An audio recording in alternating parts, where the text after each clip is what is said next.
Okay, so now our last story of the evening from our very own Stokes Croft writer. Christopher Fielden was raised by Robert Kilroy Silk in his garden shed, which explains the warped views he holds today. Big round of applause for Christopher Fielden!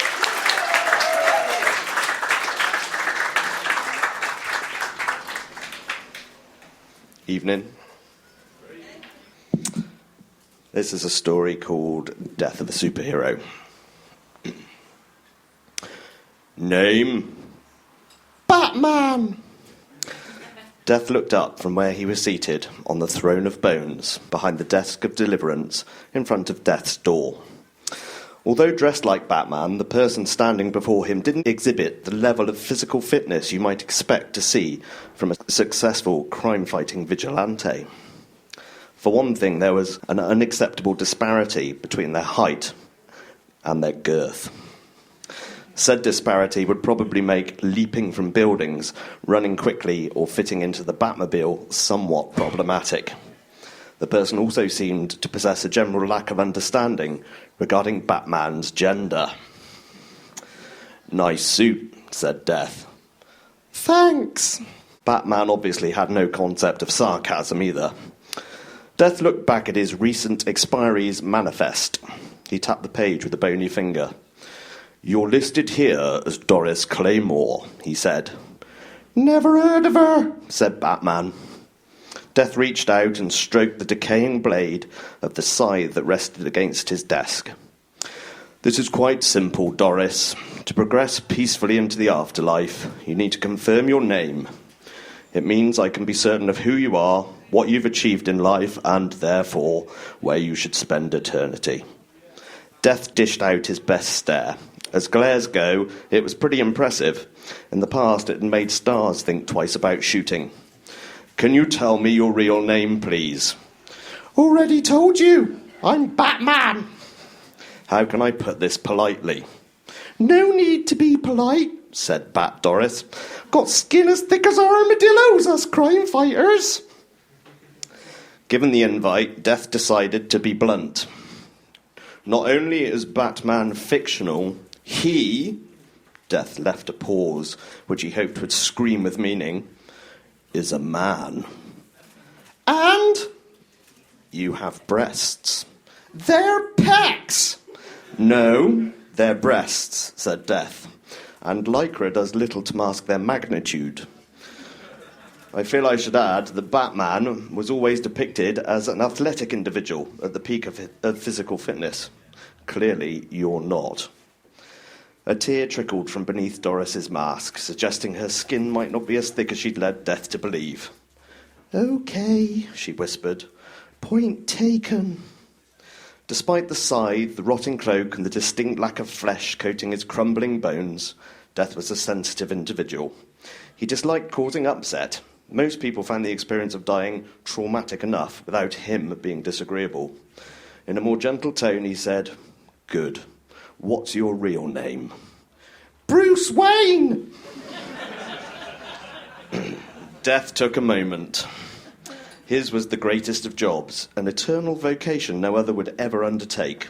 The pride he felt in this most trusted position was indescribable, the honour overwhelming. Still, on certain days, the downsides of immortality became glaringly apparent, and he realised how lucky mortals were to die.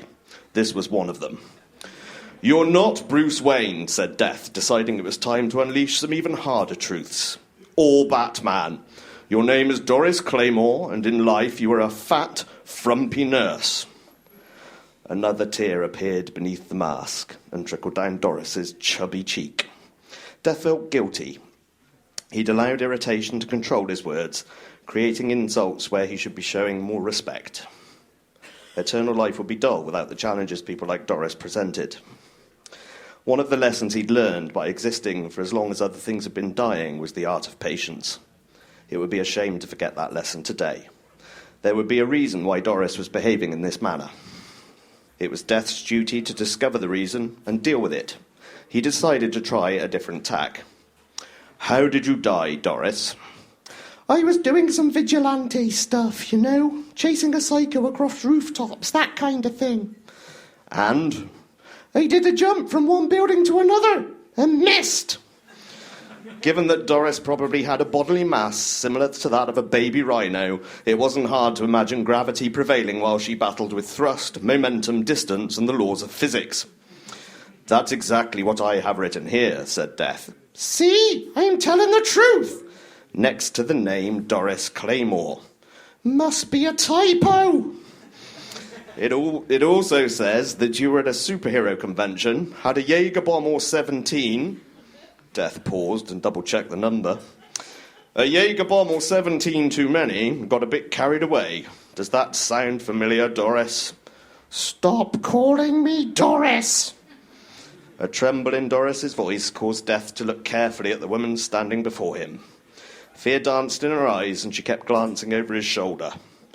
It's the door, isn't it? Asked Death. Doris nodded. Death's door was huge and set into a wall of light behind the desk of deliverance. The portal was sinister, black and fleshy. Blood oozed from its surface, which gave the impression the door might be alive, but only just. Death often wished he could alter its appearance and the foul smell that emanated from it, but there were always barriers to major changes in the realm beyond life, including politics, beings who believed they were gods, the dead's expectations and laws dictating the way things should be. Sometimes it was easier not to bother. It's going to judge me. Send me to hell, said Doris. Judgment is my job, Death replied, and there's no such place as hell. You said what I've done in life tells you where I should spend eternity. I did. I haven't done anything. Doris looked at the door again. Well, I've done plenty, but none of it was much good. And Batman did lots of good things, right? Doris nodded. I'm going to a bad place, aren't I? Death looked back at his notes. You were a nurse in a children's hospital working on a cancer ward. It says here that you were good with children. You could put them at ease, even in the most difficult of circumstances. Anyone can do that. Death shook his skull. It's a difficult thing to do.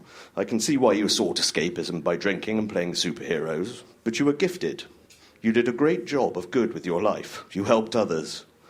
Lots of people help others. True, but you were better at it than Batman. A smile crept onto Doris's lips. You're good at this. Thank you, said Death. Doris pulled off her mask. Sorry if I was difficult. Death saw that all the tension had left her. She looked radiant and, more importantly, ready to state her title. What is your name? Asked Death. Doris Claymore. Death stood, hefted the scythe, and tapped it against the door. There was an unpleasant squishing sound. Fresh blood oozed from the door's surface. As if this meant some toll had been paid, the portal swung open, revealing Doris's pathway, a glimmering road that led through the stars and galaxies towards the Ever. This is your path beyond life, Doris Claymore, said Death. May it bring you peace. Doris stepped through the doorway and embraced eternity. The door shut behind her. Death rested his scythe against the desk and sat on his throne. Next, he said, looking through the manifest, trying to find his place. He heard some shuffling footsteps. Without looking up, he said, Name? Wonder Woman, replied a gruff voice. For fuck's sake, said Death.